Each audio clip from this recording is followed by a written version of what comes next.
കിട്ടിയാൽ മതിയായിരുന്നു എന്നൊക്കെ പറയണ്ടായിരുന്നു ഓരോരുത്തർ. എന്താണ് ഈ വസ്ത്രം?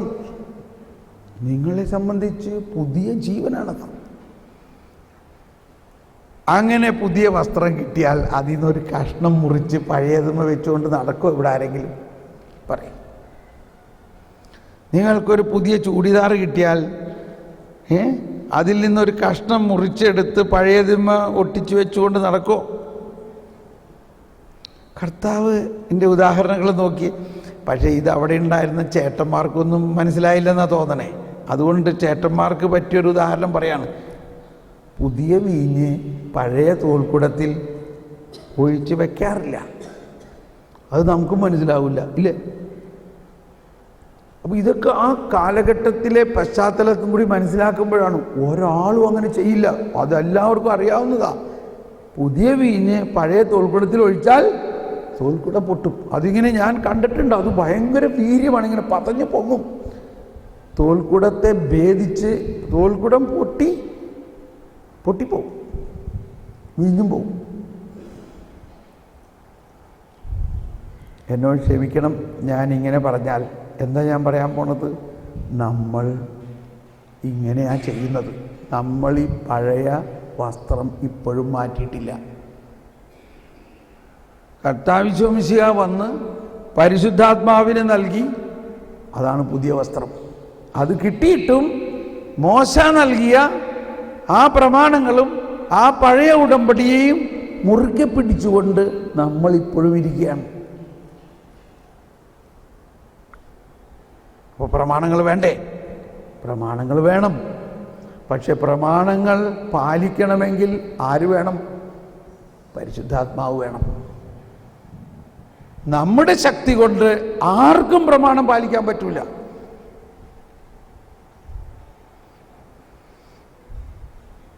ഇത് വളരെയധികം ഹൃദയവേദന ഉണ്ടാക്കുന്നൊരു കാര്യമാണ് ഞാനീ പറയണത്. പ്രത്യേകിച്ച് നമ്മളുടെ റിലീജിയസ് ലൈഫിൻ്റെ പശ്ചാത്തലത്തിൽ ഞാൻ നിങ്ങളോട് സഹതപിച്ചുകൊണ്ടാണ് പറയുന്നത്. നമ്മുടെ റിലീജിയസ് ലൈഫ് എന്ന് പറഞ്ഞാൽ പ്രധാനമായിട്ട് അനുസരണമാണ്. കുറേ കൽപ്പനകൾ പാലിക്കുകയാണ്. അവിടെ കരുണയ്ക്ക് സ്ഥാനമുണ്ടോ?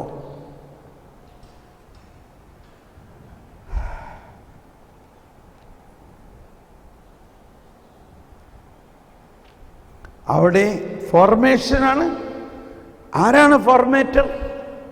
പരിശുദ്ധാത്മാവാണ്. ആ പരിശുദ്ധാത്മാവിലൂടെയുള്ള രൂപാന്തരീകരണത്തിന് സ്ഥാനമുണ്ടോ? ഒരു ഉദാഹരണം പറയാം കേട്ടോ, ക്ഷമിക്കണം. ഒരിക്കലൊരു ജൂനിയർ സിസ്റ്റർ എൻ്റെ അടുത്ത് പറഞ്ഞു, എനിക്ക് ഭയങ്കര ദേഷ്യം വരികയാണ്, കോപം.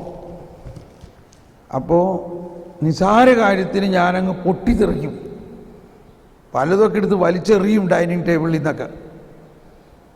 അങ്ങനെ എന്നെ സുപ്പീരിയർ ഒരു സൈക്യാട്രിസ്റ്റിൻ്റെ അടുത്ത് കൊണ്ടുപോയി. സൈക്യാട്രിസ്റ്റ് പറഞ്ഞു, ഇത് അകത്ത് കിടക്കണ കോപം മാറണമെന്നുണ്ടെങ്കിൽ ഒരു വലിയ തലോണ കെട്ടി തൂക്കിയിട്ടിട്ട് അതിനെ ഇടിക്കണം. ഇങ്ങനെ അപ്പോൾ ഇങ്ങനെ ഒരു എക്സർസൈസ് ചെയ്യാൻ പറഞ്ഞു. അപ്പം മദർ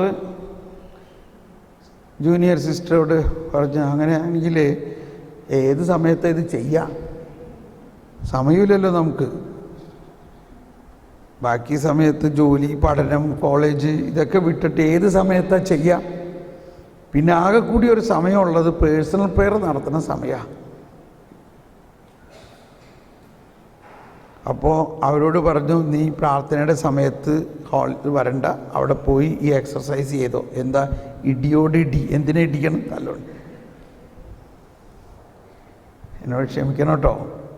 ഇപ്പം നമ്മൾ ആരെയാണ് ഇവിടെ ഫോക്കസ് ചെയ്യണേ? പരിശുദ്ധാത്മാവിലൂടെയുള്ള ഫോർമേഷനോ, കർത്താവ് യേശു മിശിഹായുടെ കൃപയിലൂടെയുള്ള ഫോർമേഷനോ, അതോ മാനുഷികമായ ചില കാഴ്ചപ്പാടിലൂടെയുള്ള ഫോർമേഷനോ? അപ്പോൾ ഇത് സംഭവിച്ചു. ഈ പ്രാർത്ഥനയെ മുടങ്ങിയപ്പോൾ ഇതിന് കൂടുതൽ പ്രയാസമായി, ഭയങ്കര പ്രയാസമായി. അങ്ങനെ ഇരിക്കുമ്പോഴാണ് നമ്മുടെ ഒരു ധ്യാനം വന്നപ്പോൾ ഇവരെ എൻ്റെ അടുത്ത് കൊണ്ടുവന്നു. നമ്മൾ, എൻ്റെ ദൈവമേ, എന്തോ നമ്മളിതൊന്നും ചെയ്യേണ്ട ആവശ്യമില്ല. കർത്താവായ യേശു ക്രിസ്തുവിൽ വിശ്വസിക്കുക. ആ യേശുവിൻ്റെ പരിശുദ്ധാത്മാവ് നമ്മളിലുള്ള മാനുഷികതയെ ഉരുക്കി വാർക്കും. Simple, very simple. അപ്പോൾ നമ്മിലുള്ള കോപം, മാത്സര്യം, ശത്രുത, കലഹം എന്ത് ചെയ്താലും മറ്റുള്ളവർ ചെയ്യണ കാണുമ്പോൾ ഉടനെ പൊട്ടിത്തെറിക്കുന്ന സ്വഭാവം, അവരുടനെ കറക്റ്റ് ചെയ്യുന്ന സ്വഭാവം, അവരുടെ കുറ്റം നമുക്ക് സഹിക്കാൻ പറ്റണില്ല, അതെല്ലാമാണ് ഫരിസേയ സ്വഭാവമെങ്കിൽ ഈശോമിശിഹായുടെ സ്വഭാവം എന്താ? ഈശോമിശിഹായുടെ സ്വഭാവം ആരും പറയാത്തൊരു വചനം ഞാൻ പറയാം. പറയട്ടെ?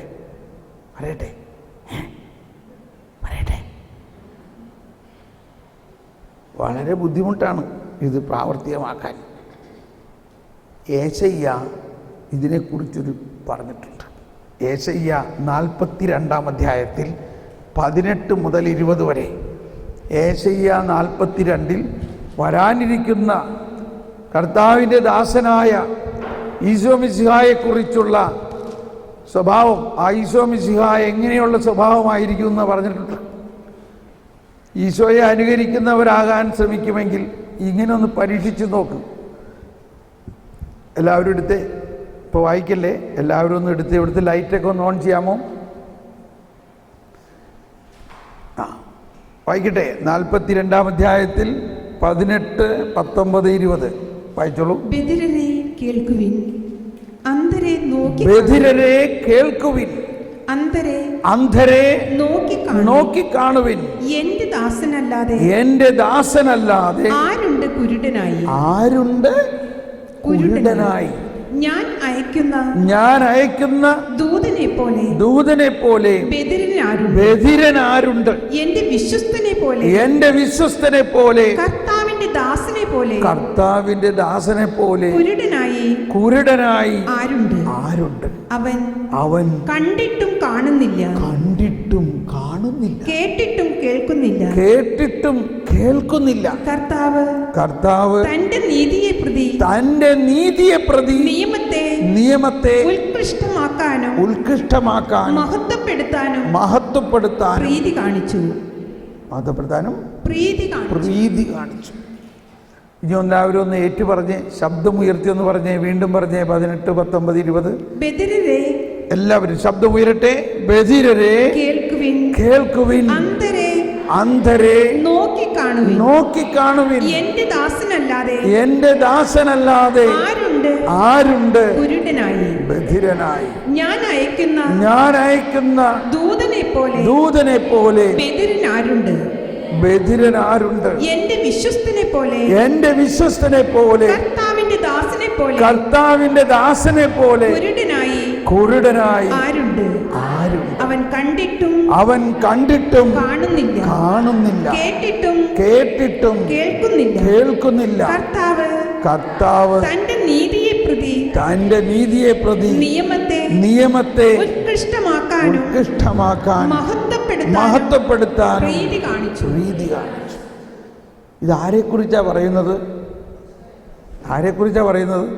ഈശോയെക്കുറിച്ചാണ്. ഈശോ മനുഷ്യനായ, അതായത് ദൈവപുത്രൻ മനുഷ്യനായി അവതരിച്ചു. ഈശോമിശിഹായായി 30 വയസ്സ് കാലത്ത് പരസ്യ ജീവിതത്തിലേക്ക് വരുമ്പോൾ പരമപരിശുദ്ധനായ ഈശോ അല്ലാണ്ട് വേറെ ഏതെങ്കിലും സുപ്പീരിയർ ഉണ്ടോ? ഈ പരമപരിശുദ്ധനായ സുപ്പീരിയർ, ഞാനൊരു ഭാഷ ഉപയോഗിക്കൊണ്ട് വിഷമിക്കരുത്, ഈ സുപ്പീരിയർ നോക്കുമ്പോൾ എല്ലാവരും പാപികളാണ്, അല്ലേ? ലോകം മുഴുവൻ എല്ലാവരും പാപികളല്ലേ?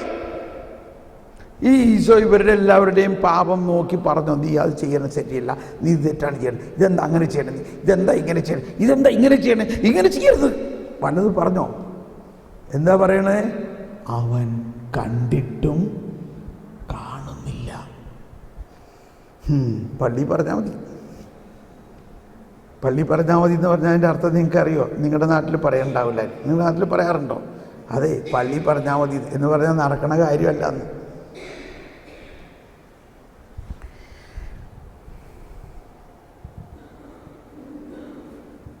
ഇങ്ങനെ ആകാൻ നമുക്ക് പറ്റുമോ? ഒരു ദിവസം ഒന്ന് പരിശ്രമിച്ച് നോക്ക്. ഒരു ദിവസം അങ്ങനെയാണ് അതിൻ്റെ സ്റ്റെപ്പ്. ഒരു ദിവസം ഒന്ന് പരിശ്രമിക്കുക. കണ്ടിട്ടും കാണുന്നില്ല, കേട്ടിട്ടും കേൾക്കുന്നില്ല. നമ്മുടെ മുമ്പിൽ എല്ലാവരും തിന്മ ചെയ്യണതും അനുസരണക്കേട് കാണിക്കുന്നതും നമുക്ക് ഇഷ്ടമില്ലാത്തത് ചെയ്യണതെല്ലാം കണ്ടാൽ നമ്മുടെ വിചാരം അത് ഉടനെ കറക്റ്റ് ചെയ്യണം, ഉടനെ അവനോട് പറഞ്ഞ് ശരിയാക്കണം എന്നാണ് നമ്മുടെ വിചാരം. പക്ഷെ അതല്ല ക്രിസ്റ്റോസെൻട്രിക്. ക്രിസ്തുവിനെ അനുകരിക്കുമ്പോൾ അതല്ല, അത് ഫരിസേയനാണ്. അതുകൊണ്ടാണ് ഈശോ പെട്ടെന്ന് മത്തായിലേക്ക് പോവാം. മത്തായി 5:6-7 ആണല്ലോ. മത്തായി 5:6-7 മലയിലെ പ്രസംഗത്തിലാണ് ഈ ദൈവനീതിയുടെ രഹസ്യങ്ങൾ ഈശോ പറഞ്ഞിരിക്കുന്നത്. ആ 5:6-7 വാസ്തവത്തിൽ ബൈഹാർട്ടാക്കേണ്ടതാണ്. ആ 5:6-7 5-ാമത്തെ അധ്യായത്തിൽ ദൈവരാജ്യത്തിൻ്റെ രഹസ്യങ്ങൾ വിവരിക്കുന്നു. 6-ാം അധ്യായത്തിൽ പ്രാർത്ഥനയിലൂടെ എങ്ങനെ അത് നമുക്ക് അതിൽ ജീവിക്കാമെന്ന് മനസ്സിലാക്കുന്നു. 7-ാം അധ്യായത്തിൽ ഈ ഫരിസേയർ നീതിയും ദൈവനീതിയും തമ്മിലുള്ള കോൺഫ്ലിക്റ്റ് എന്താണെന്ന് മനസ്സിലാക്കുന്നു. കോൺഫ്ലിക്റ്റാണത്. 7-ാം അധ്യായം ആരംഭിക്കുന്നത് എന്താ എന്ന് വായിക്കാം. 7-ാം അധ്യായത്തിലെ 1-2 വചനം വായിക്കാം. വിധിക്കപ്പെടാതിരിക്കാൻ നിങ്ങളും വിധിക്കരുത്. നിങ്ങൾ വിധിക്കുന്ന വിധിയാൽ തന്നെ നിങ്ങളും വിധിക്കപ്പെടും. നിങ്ങൾ അളക്കുന്ന മതി നിൽക്കട്ടെ. വിധിക്കപ്പെടാതിരിക്കാൻ നിങ്ങളും. നമ്മളെ ആരും വിധിക്കാൻ ഏൽപ്പിച്ചിട്ടില്ല. മറ്റൊരാൾ തെറ്റിയണ കണ്ടു കഴിഞ്ഞാൽ കരുണയോടെ സ്നേഹത്തോടെ അവരെ അതിൽ നിന്ന് തിരുത്താൻ റെസ്പോൺസിബിലിറ്റി ഉള്ളവർ ചെയ്യണം. ആ റെസ്പോൺസിബിലിറ്റി ഉള്ളവരത് ചെയ്യണം. എങ്ങനെ ചെയ്യണം? കരുണയോടെ സ്നേഹത്തോടെ. അല്ലെങ്കിൽ നമ്മൾ എന്തെല്ലാം പറഞ്ഞാലും മുഴങ്ങുന്ന ചേങ്ങലയോ മുഴങ്ങുന്ന ചിലമ്പുന്ന കൈത്താളമോ പോലെ തോന്നുള്ളൂ. A noisy gong. നമ്മൾ പലപ്പോഴും ഒരു നോയ്സി ഗോങ് പോലെയാണോ? നമ്മൾ ആരെങ്കിലും വിധിക്കാൻ കർത്താവ് പറഞ്ഞിട്ടുണ്ടോ? അപ്പോൾ ഇതെല്ലാം ആ ഫരിസേയ സ്വഭാവത്തിൻ്റെ ഒരു കാര്യമാണ്. ഫരിസേയ സ്വഭാവം, ആ പഴയ വസ്ത്രം, ആ പഴയ തോൽക്കുടം എന്ന് പറയുന്നത് മറ്റുള്ളവരുടെ തെറ്റ് കാണുമ്പോൾ ഉടനെ അതിനെ വിമർശിക്കുന്നു, ഉടനെ വിധിക്കുന്നു, കർത്താവിൽ ആശ്രയിക്കുന്നില്ല. കൽപ്പനകളും ചട്ടങ്ങളും കർശനമായി പാലിക്കണമെന്ന് നമ്മൾ തന്നെ ചിന്തിക്കുന്നു. നമ്മളത് പാലിക്കാൻ ശ്രമിക്കുന്നുവെങ്കിലും പാലിക്കാൻ പറ്റുന്നില്ല. നമുക്ക് പാലിക്കാൻ പറ്റാത്തത് നമ്മൾ മറ്റുള്ളവരുടെ മേൽ അടിച്ചേൽപ്പിക്കുന്നു. ഫരിസേയൻ്റെ കാര്യമുണ്ടോ പറയണത് ഞാനിപ്പോൾ. നമുക്ക് പാലിക്കാൻ പറ്റുന്നില്ല എങ്കിലും നമ്മൾ മറ്റുള്ളവരോട് ഇതൊക്കെ സ്ട്രിക്റ്റായിട്ട് പാലിക്കണം, അല്ലെങ്കിൽ നല്ല ശിക്ഷ കിട്ടും. അപ്പോൾ ഇങ്ങനെയുള്ളൊരവസ്ഥയിൽ നമ്മളിൽ ഒഴുകുന്ന കരുണ ഒഴുകുന്നില്ല. കരുണയ്ക്ക് ഒഴുകാൻ പറ്റില്ല. ഞാൻ കുറച്ച് ദിവസം മുമ്പ് സ്കോട്ട്ലൻഡിൽ ധ്യാനിപ്പിക്കുകയായിരുന്നു. അവിടെ ഒരു വീട്ടിൽ, നമ്മുടെ ഒരു മലയാളി വീട്ടിൽ ചെന്നപ്പോൾ അദ്ദേഹം പറയാണ്, ബ്രദറെ, ഞാൻ ബ്രദറിൻ്റെ ധ്യാനങ്ങളിങ്ങനെ യൂട്യൂബിലൂടെ എല്ലാ ദിവസവും കേൾക്കാം. ഇപ്പം ഈ ധ്യാനമൊക്കെ യൂട്യൂബിൽ കേൾക്കാൻ പറ്റും. അങ്ങനെ കേൾക്കുമ്പോൾ എനിക്കിപ്പോൾ ഭയങ്കര വ്യത്യാസം വരാൻ തുടങ്ങിയിട്ടുണ്ട്. അപ്പോൾ ഭാര്യ ചിരിക്കാൻ തുടങ്ങി. ഭാര്യ ചിരിക്കുകയാണ്. എന്നിട്ട് പുള്ളി പറയാണ്, ഞാനൊരു ഉദാഹരണം പറയാണ് ബ്രദർ, ചെറിയൊരു ഉദാഹരണമാണെങ്കിലും എനിക്കത് വലിയൊരു സംഭവമാണ് എൻ്റെ ജീവിതത്തിൽ. ഭാര്യയോട് ഉള്ളപ്പോൾ തന്നെ പറയണതിന് കുഴപ്പമൊന്നുമില്ല. ഞാൻ ഇവളോട് പറയും, ഈ വാഷ് ബേസിൻ്റെ അവിടെ തൂക്കിയിട്ടിരിക്കുന്ന ഈ തൂവാല, ഒരു ടവല് തൂക്കിയിട്ടുണ്ടാവുമല്ലോ, ഇത് വേറെ ഒന്നിനും ഉപയോഗിക്കരുത്. എന്തിനു പറയണം? ഞാൻ എപ്പോൾ കൈ കഴുകാൻ വരുമ്പോഴും ആ ടവൽ അവിടെ ഉണ്ടാവില്ല.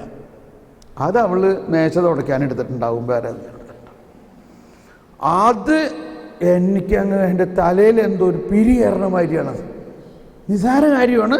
പക്ഷേ ഈ വാഷ് ബേസിൻ്റെ അവിടെ കൈ തുടയ്ക്കാൻ വെച്ചിരിക്കുന്ന ടവല് മേശ തുടയ്ക്കാനോ വേറെ ഒന്നിനും ഉപയോഗിക്കരുത്, അത് അവിടെ തന്നെ ഉണ്ടാകണം എന്ന് ഞാൻ എല്ലാ ദിവസവും പറഞ്ഞാലും എല്ലാ ദിവസവും അവൾ അതെടുത്ത് വേറെ കാര്യത്തിൽ ഉപയോഗിക്കും.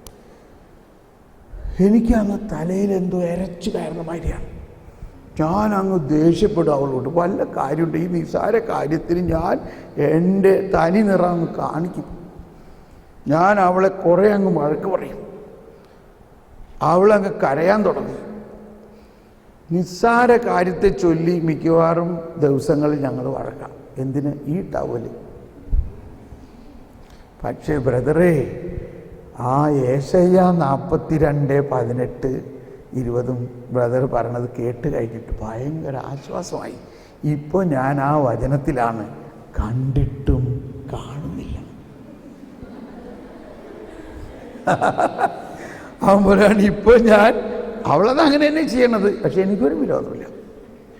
ഞാൻ അത് കണ്ടിട്ടും കാണുന്നില്ല. അത്രയുള്ളൂ. മാത്രമല്ല എനിക്ക് ഭയങ്കര ഒരു സന്തോഷം. ഞാൻ കർത്താവ് ഈശോ മിശിഹായെ അനുകരിക്കുന്ന ഒരു സന്തോഷം. എന്നിട്ട് കാര്യമാണെങ്കിലും ഈ വചനം എൻ്റെ ജീവിതത്തിൽ പൂർത്തിയാകുന്ന ഒരു സന്തോഷം. ഞാൻ കണ്ടിട്ടും കാണുന്നില്ല. ഞാൻ കാണുന്നു, പക്ഷെ ഇപ്പം എനിക്ക് അവളെ കുറ്റം പറയാൻ തോന്നുന്നില്ല. ഞാൻ ഒരക്ഷരം പറയുന്നില്ല. ഞാൻ വേറെ എവിടെയെങ്കിലും പോയിട്ട് ടവലെടുത്ത് കൈ തുടയ്ക്കും. മാത്രമല്ല എൻ്റെ അകത്ത് ആ സമയത്ത് ഭയങ്കര സന്തോഷം വരികയാണത്. കാരണം ഈശോയെ ഞാൻ അനുകരിക്കുന്നു. ഈശോയെ ഞാൻ അനുകരിക്കുന്നു. ഈശോ എങ്ങനെയായിരുന്നു? കണ്ടിട്ടും കാണുന്നില്ല. ഈശോയുടെ മുമ്പിൽ കാണുന്നതെല്ലാം പാപികളെയാണ്. എന്നാൽ ഈശോ അതൊന്നും കാണുന്നില്ല. അത്രയ്ക്ക് കരുണയാണ് ഈശോയുടെ. അത്രയ്ക്ക് കരുണയാണ്. കാരണം ഈശോ വന്നിരിക്കുന്നത് എന്തിനാ? എല്ലാവരുടെയും പാപം ഏറ്റെടുക്കാനാണ്. പിന്നെ അതിനെ തോണ്ടി തോണ്ടി പറഞ്ഞിട്ട് എന്താ കാര്യം? എന്തുകൊണ്ടാണ് അവർ പാപം ചെയ്യണത്? ഈ ഏറ്റെടുക്കൽ നടക്കാഞ്ഞിട്ടല്ലേ? എന്തുകൊണ്ടാണ് മനുഷ്യൻ പാപം ചെയ്യണത്? ഈ കർത്താവാണ് പാപം ഏറ്റെടുത്തത് എന്നുള്ള അനുഭവം ഇല്ലാഞ്ഞിട്ടല്ലേ? അപ്പൊ അതാണ് മനുഷ്യന് മനസ്സിലാക്കി കൊടുക്കേണ്ടത്. ആ മനസ്സിലാക്കലിനെയാണ് ഇവിടെ പൗലോസ്ലീഹ പറയണത് ജ്ഞാനമെന്ന് പറയണത്. എൻ്റെ കർത്താവായ യേശുക്രിസ്തുവിനെ കുറിച്ചുള്ള ജ്ഞാനം. ആ ജ്ഞാനമാണ് ഫരിസേയർക്ക് ഇല്ലാത്തത്. അതാണ് റോമർ 10-ാം പറയുന്നത്. ഒന്ന് വായിക്കാം. റോമർ 10-ാം പൗലോസ്ലീഹ തന്നെ ഫരിസേയരുടെ ആ തീഷ്ണതയുണ്ട്, എന്നാൽ അവർക്ക് എന്തില്ല എന്ന് പറയുന്നത്. റോമർ 10-ാം പറയാണ്, എൻ്റെ സഹോദരങ്ങളെ, ഞാൻ ആഗ്രഹിക്കുന്നതും പ്രാർത്ഥിക്കുന്നതും ഇവരെല്ലാം രക്ഷിക്കപ്പെടണമെന്ന് തന്നെയാണ്. വായിക്കാം. സഹോദരരെ, എൻ്റെ ഹൃദയപൂർവമായ ആഗ്രഹവും ഇസ്രായേലിന് വേണ്ടി ദൈവത്തോടുള്ള എൻ്റെ പ്രാർത്ഥനയും അവർ രക്ഷിക്കപ്പെടണം എന്നതാണ്. അവർക്ക് ദൈവത്തെക്കുറിച്ച് തീഷ്ണതയുണ്ടെന്ന് ഞാൻ സാക്ഷ്യപ്പെടുത്തുന്നു. ആ തീഷ്ണത ശരിയായ അറിവിൻ്റെ അടിസ്ഥാനത്തിലല്ലെന്നേയുള്ളൂ. Praise the Lord. ഒന്നെല്ലാവരും ഏറ്റു പറഞ്ഞേ. സഹോദരരെ, എൻ്റെ ഹൃദയപൂർവമായ ആഗ്രഹവും ഇസ്രായേലിന് വേണ്ടി ദൈവത്തോടുള്ള എൻ്റെ പ്രാർത്ഥനയും അവർ രക്ഷിക്കപ്പെടണം എന്നതാണ്. അവർക്ക് ദൈവത്തെക്കുറിച്ച് തീഷ്ണതയുണ്ടെന്ന് ഞാൻ സാക്ഷ്യപ്പെടുത്തുന്നു. ആ തീഷ്ണത ശരിയായ അറിവിന്റെ അടിസ്ഥാനത്തിലല്ലെന്നേ ഉള്ളൂ. എന്താണ് അവിടുത്തെ പ്രശ്നം? അടുത്ത വചനം വായിക്കാം.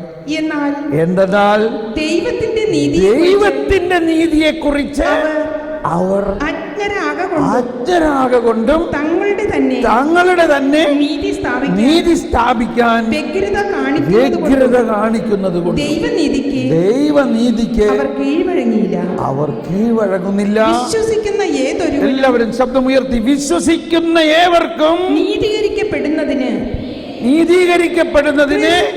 ക്രിസ്തു നിയമത്തെ പൂർത്തീകരിച്ചിരിക്കുന്നു. ക്രിസ്തു നിയമത്തെ പൂർത്തീകരിച്ചിരിക്കുന്നു. നമ്മളല്ല. നമ്മുടെ വാശിയോ നമ്മളുടെ കടുപ്പിടുത്തോ നമ്മുടെ മനുഷ്യ ശക്തി കൊണ്ടല്ല നിയമം പൂർത്തീകരിക്കുന്നത്. ക്രിസ്തു നമുക്ക് വേണ്ടി നിയമത്തെ പൂർത്തീകരിച്ചിരിക്കുന്നു. ആ ക്രിസ്തുവിൽ ആ രീതിയിൽ വിശ്വസിച്ചാൽ മതി.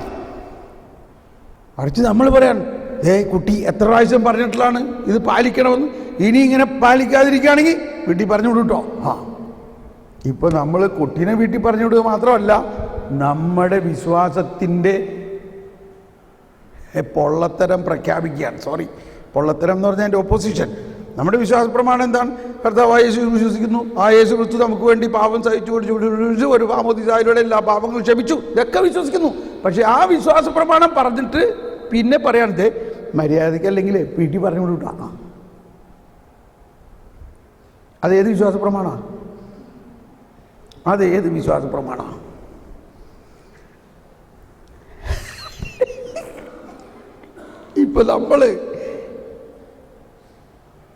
ഇപ്പൊ നമ്മൾ ഫരിസേനായി. വിശുദ്ധ കുർബാനയൊക്കെ സ്വീകരിക്കുന്ന നേരത്ത് നല്ല ക്രിസ്ത്യാനിയാണ്. നമ്മുടെ കുർബാനയിലൊരു പ്രാർത്ഥനയാണ്, കുർബാനയിലെ സമാധാന ആശംസയ്ക്ക് മുമ്പുള്ള പ്രാർത്ഥന. ഈ പ്രാർത്ഥനയൊക്കെ പടപടപടയെന്ന് ഇങ്ങനെ ചൊല്ലിപ്പോകുന്നുണ്ട്, പ്രാർത്ഥനകളൊക്കെ നടന്നു പോകുന്നുണ്ട്. എല്ലാം യാന്ത്രികമായ ആ ഫരിസേയൻ്റെ പ്രാർത്ഥന പോലെ തന്നെ.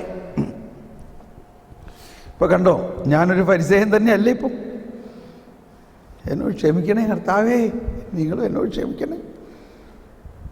ഇതൊന്ന് അവതരിപ്പിക്കാൻ വേണ്ടി ഞാൻ പറയാൻ കേട്ടോ. ഇത് മനസ്സിലായി കഴിഞ്ഞാൽ നിങ്ങൾക്ക് ഭയങ്കര സമാധാനമായിരിക്കും ഇന്നൊറ്റ ദിവസം കൊണ്ട്. ഇത് മനസ്സിലായി കഴിഞ്ഞാൽ അതാണ് സുവിശേഷത്തിൻ്റെ സന്തോഷം എന്ന് പറയുന്നത്. അതാണ് നിങ്ങളുടെ അസീസിക്ക് ഉണ്ടായിരുന്ന സന്തോഷം. നിങ്ങളുടെ ഫ്രാൻസിസ് അസീസി മരിക്കണയ്ക്കും മുമ്പ് തന്നെ എല്ലാവരും നിയമമൊക്കെ ഉണ്ടാക്കാൻ തുടങ്ങി ഇല്ലേ? അതാണ് കോൺഗ്രിഗേഷൻ ആയി കഴിയുമ്പോഴുള്ള പ്രശ്നം. ഫ്രാൻസിസ് പറഞ്ഞു, നമ്മൾ എന്തിനാ നിയമമൊക്കെ ഉണ്ടാക്കണേ, നമുക്ക് സുവിശേഷം ഭാര്യ ജീവിച്ചാൽ പോലെ. അതൊന്നും പറയാൻ പറ്റൊന്നുമില്ല, നമുക്ക് നിയമമൊക്കെ വേണം. വാവ്. നിങ്ങളുടെ ലൈബ്രറിയിലൊരു പുസ്തകം കാണും, ഐ ഫ്രാൻസിസ് എന്ന് പറഞ്ഞിട്ട്. ഐ ഫ്രാൻസിസ് ഉണ്ടോ ആ പുസ്തകം? കൂടെ ഐ ഫ്രാൻസിസ് എന്ന് പറഞ്ഞ ചെറിയൊരു പുസ്തകമാണ്. അതിലാ ഗ്രന്ഥകർത്താവ് ഫ്രാൻസിസിനെ കുറിച്ചൊക്കെ എഴുതിയിട്ട് അവസാനം ഈ ഫ്രാൻസിസ് ഒരു ദിവസം മടങ്ങി അവരുടെ ഒരു ഭവനത്തിൽ വന്നപ്പോൾ അങ്ങേരെ കയറ്റിയില്ല എന്നുള്ളതാണ്. മനസ്സിലായില്ല ഫ്രാൻസിസ് ആണെന്ന്. അത്ര വ്യത്യാസം വന്നുപോയി. അപ്പം ഇതാണ് ഇന്നത്തെ അവസ്ഥ. നമ്മുടെ കർത്താവ് മിശിഹ കൊണ്ടുവന്നിരിക്കണ, ഞാൻ എന്താ പറഞ്ഞു വന്നത്? വേറൊരു പോയിന്റിലാണ് നമ്മൾ പോയത്.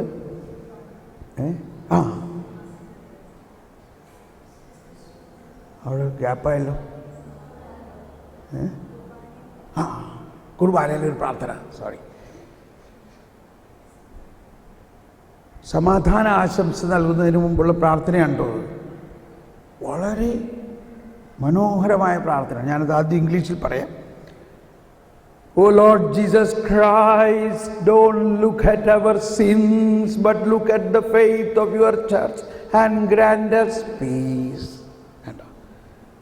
Lord Jesus Christ, don't look at our sins, but look at the faith of your church and grant us peace. മലയാളത്തിൽ എങ്ങനെയത്? കർത്താവായ യേശുക്രിസ്തുവേ, ഞങ്ങളുടെ പാപങ്ങൾ പരിഗണിക്കാതെ, ഞങ്ങളുടെ പാപങ്ങൾ പരിഗണിക്കാതെ അങ്ങയുടെ സഭയുടെ വിശ്വാസത്തെ തൃക്കൺ പാർത്തുകൊണ്ട് ഞങ്ങൾക്ക് സമാധാനം നൽകണേ. കണ്ടോ, ഈശോ നമ്മുടെ പാപത്തെ പരിഗണിക്കുന്നുണ്ടോ? അയ്യോ, ഇപ്പോൾ ചില ഇതാണ് നമ്മൾ ഇത്തിരി പ്രായമുള്ള അമ്മമാർ പറയും, എൻ്റെ ബ്രദറെ ഇങ്ങനെയൊക്കെ പറയുകയാണെങ്കിൽ ഈ പിള്ളേരൊക്കെ മറിച്ച് പാപം ചെയ്യൂട്ടോ, അങ്ങനെയൊക്കെ പറയല്ലേ. ഇങ്ങനെ ആരോ ചിന്തിക്കുന്നുണ്ട്, ഇപ്പോൾ ഇങ്ങനെയൊക്കെ പറയുകയാണെങ്കിൽ ദൈവമേ ഇവരൊക്കെ പിന്നെ പാപം ചെയ്തുകൊണ്ടേയിരിക്കും. പക്ഷേ നമ്മൾ കുർബാനയിൽ ഇതാ പ്രാർത്ഥിക്കണേ, ഇതാണ് സത്യം. കർത്താവായ ഈശോ മിശിഹ നമ്മുടെ പാപത്തെ പരിഗണിച്ചിട്ടല്ല നമ്മളെ സ്നേഹിക്കണേ. എന്താ നമ്മുടെ അൺകണ്ടീഷണൽ ലവ് എന്ന് പറയുന്നത്? ദൈവം നമ്മളെ സ്നേഹിക്കുന്നത് അൺകണ്ടീഷണൽ ലവ്. ആ പാപിയെ 3-4 കന്യാസ്ത്രീമാർ താഴോട്ട് ഇറക്കിയപ്പോൾ എന്താ പറഞ്ഞത്? മകനെ. എന്താ പറഞ്ഞത്? മകനെ. അവൻ ആദ്യമായി പാപിയാണോ മകനാണോ? പ്രഥമമായിട്ട് കർത്താവിനെ സംബന്ധിച്ച് അവൻ ആരാ? മകനാണ്. ഇത് പറഞ്ഞപ്പോൾ ഇന്നത്തെ സുവിശേഷത്തെ ഒന്ന് സ്പർശിക്കാം. മുടിയനായ പുത്രൻ്റെ ഉപമയിലെ പ്രധാന ഭാഗം ഈ ഫാനിത്തിരി മാറ്റി വയ്ക്കാം, ഇച്ചിരി പുറത്ത്. മുടിയനായ പുത്രൻ്റെ ജ്യേഷ്ഠനാണ് അവിടുത്തെ വിഷയം. ഇതൊരു വശം ദൈവത്തിൻ്റെ കരുണ കവിഞ്ഞൊഴുകുന്ന ആ സംഭവം, പിതാവിൻ്റെ വലിയ സ്നേഹം, ഇതൊക്കെ ഒരുപാട് നമ്മൾ കേട്ടിട്ടുള്ളതാണ്. പക്ഷേ ഈ ചേട്ടന് ഇത് മനസ്സിലാവുന്നില്ല. ചേട്ടൻ്റെ ഒരു ഉള്ളിൽ നിന്നൊന്ന് നിങ്ങൾ ചിന്തിക്കുക. ചേട്ടന് ഇത് മനസ്സിലാവുന്നില്ല. ചേട്ടൻ പറയും, ഇവനെല്ലാം അവൻ്റെ സ്വത്തും വാങ്ങി അതെല്ലാം നശിപ്പിച്ച് അവൻ വന്നപ്പോൾ അവന് വേണ്ടി ഇത്രയും വലിയൊരു ആഘോഷം. അപ്പോൾ ആഘോഷം എന്ന് പറഞ്ഞാൽ അവിടെ എഴുതിയേക്കുന്ന ഭാഷ നമ്മൾ ശരിക്കും മനസ്സിലാക്കണം.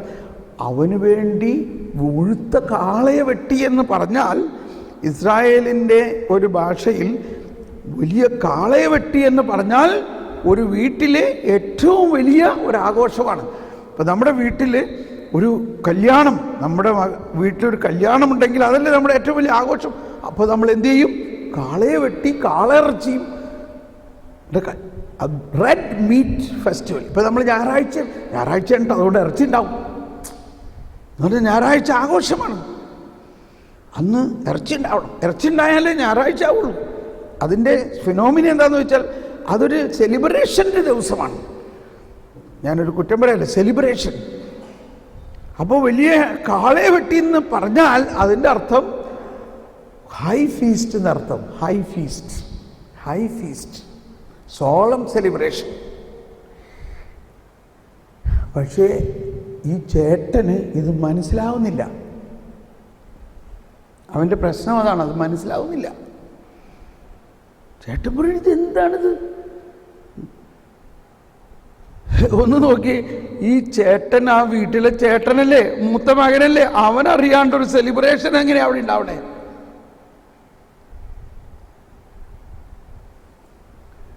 അതും അവനെ വേദനിപ്പിക്കുകയാണ്.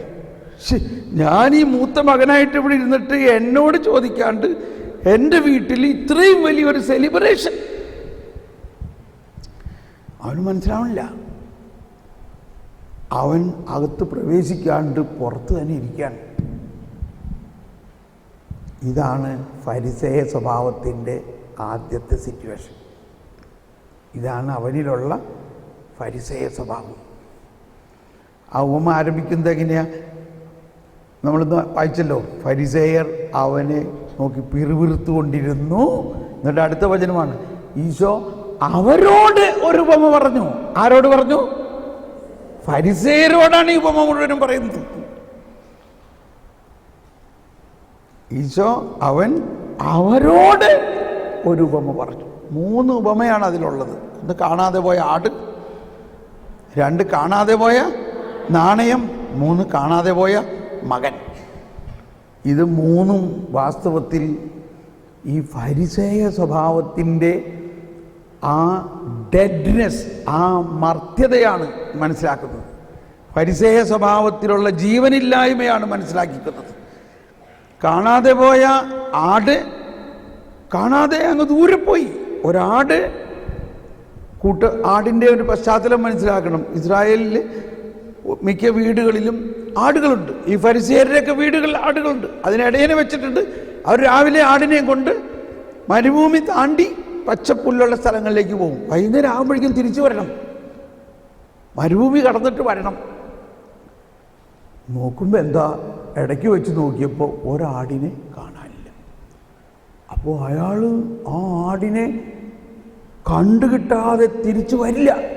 ഇത് അവരുടെ സാധാരണ ചട്ടമാണ്. ഈ 99 ആടിനെയും മരുഭൂമിയിൽ വിട്ടു. അപ്പോൾ ആ ഒരാടിനെ പ്രതി അയാൾക്കുള്ള സ്നേഹവും വാത്സല്യവും ഒന്ന് ആലോചിച്ച് നോക്കി. ആടിൻ്റെ പ്രത്യേകത എന്താ? അതിങ്ങനെ കാണാതെ അങ്ങ് പോയാൽ എവിടെയെങ്കിലും കുഴിയിലോ മുള്ളുകളുടെ ഇടയിലോ കുടുങ്ങി അവിടെ കിടക്കും. അതിന് തിരിച്ചു വരാൻ വഴി അറിയില്ല. തിരിച്ചു വരാൻ പറ്റില്ല.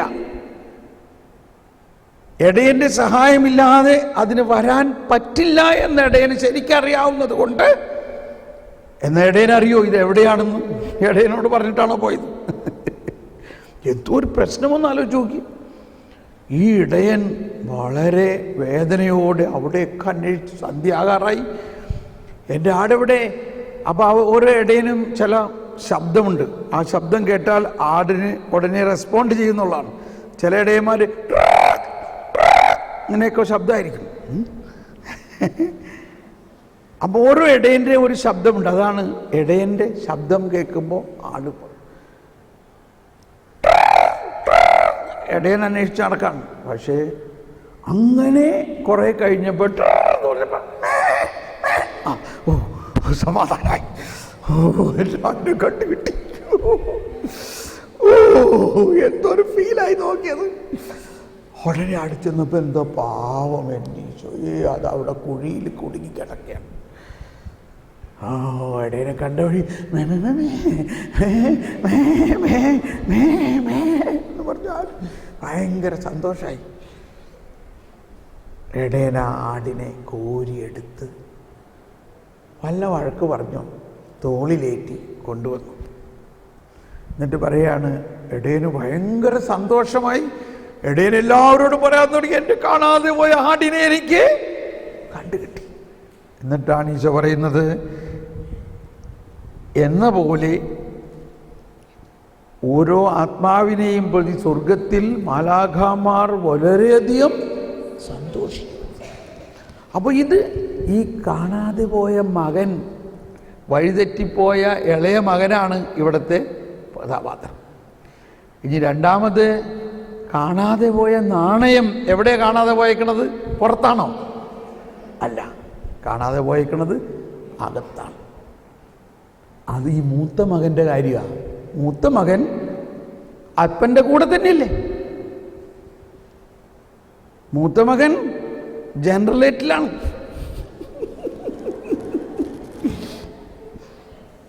പക്ഷേ എപ്പോഴും പിറുപിറുപ്പും പരാതി. ഇവിടെ വല്ല കുറവുണ്ടോ? ഇവിടെ വല്ല കുറവുണ്ടോ? എന്നാൽ എപ്പോഴും പിറുപിറുപ്പ്.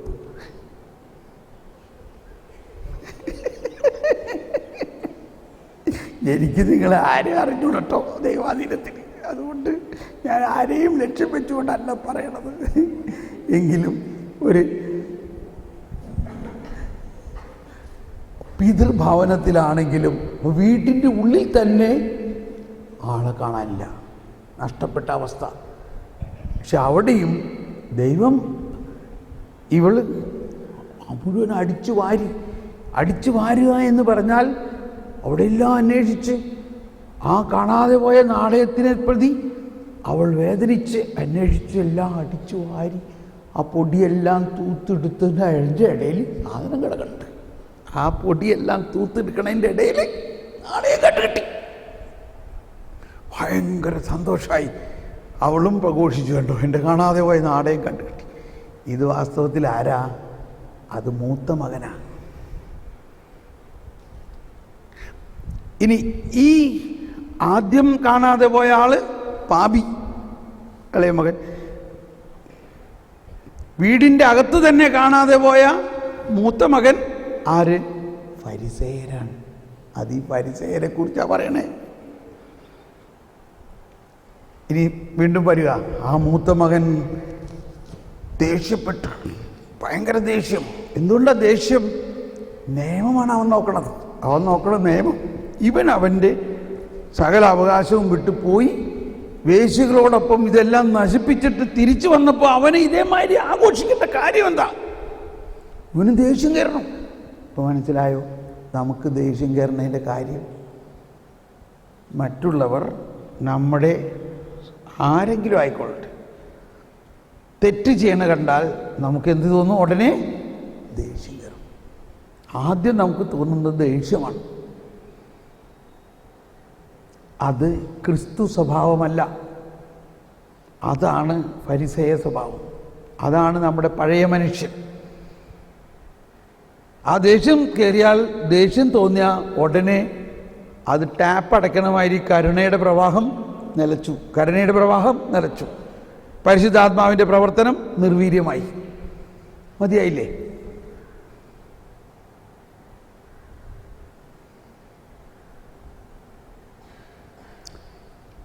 ഈ ചേട്ടൻ്റെ അടുത്തേക്ക് വേലക്കാർ വന്ന് പറഞ്ഞു.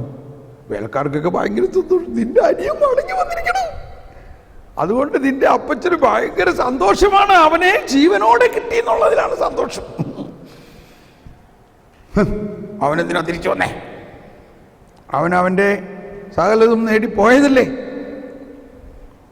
ഇവനൊരു സന്തോഷമില്ല. നമ്മുടെ ഏതെങ്കിലും ഒരു കന്യാസ്ത്രീ തിരിച്ചു വന്നാൽ ഇവിടെ കയറ്റുമോ? പറയും. ഒരു കന്യാസ്ത്രീ എന്തെങ്കിലും കാരണവശാലും മഠം വിട്ട് പോകാനിടയായി പോയാൽ ഇനി തിരിച്ചു വന്നാൽ കയറ്റുമോ? പറയും. അല്ലെങ്കിൽ കാണാതെ പോയ ഇടയനെ പോലെ അവരെ അന്വേഷിച്ച് പോകുമോ?